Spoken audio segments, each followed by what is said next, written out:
It's called the limbic system. And this is very important in the processing of emotions.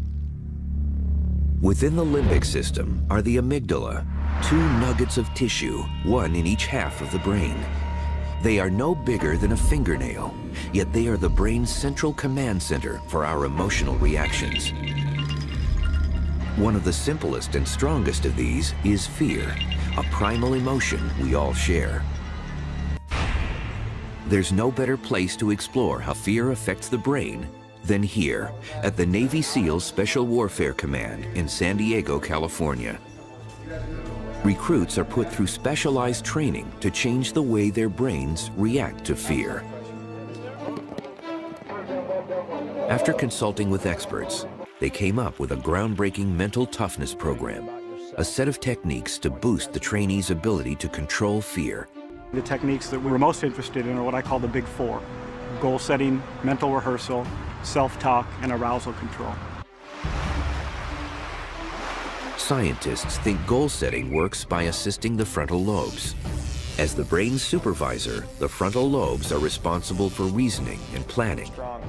Concentrating on specific goals lets the brain bring structure to chaos and keeps the amygdala, the emotional center of the brain, in check.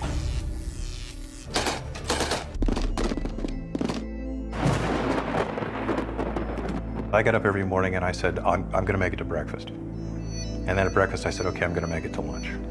And then I'm going to make it through the run this afternoon. You know, you take it in these little sort of chunks.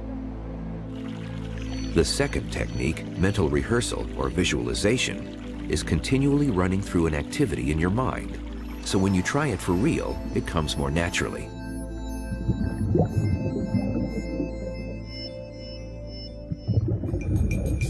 If you practice in your mind first and imagine and rehearse how you might do in these stressful situations, the next time in reality you're faced with these situations is actually, in effect, the second time you faced it. So you'll have less of a stressful reaction. The third technique, self-talk, helps focus the trainee's thoughts. The average person speaks to themselves at a rate of 300 to 1,000 words a minute.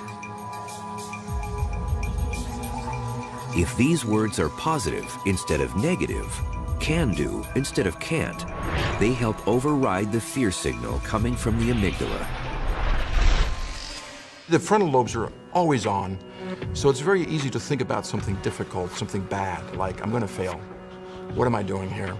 I didn't practice enough. What you're trying to do is you're trying to replace those bad thoughts with good thoughts.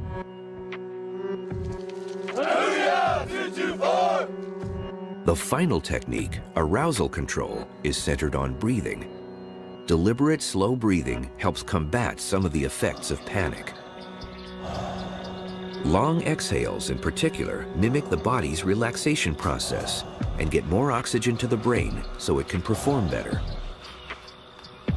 Breathing is a great focusing strategy, but you can only do it so much because in a response to fear, your brain will get jacked up.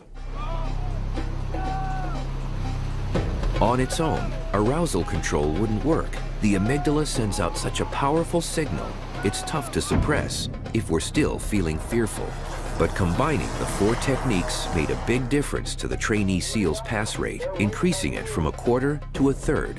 The idea of pushing boundaries may not be new, but here is positive proof that you can train your brain, and now science knows how.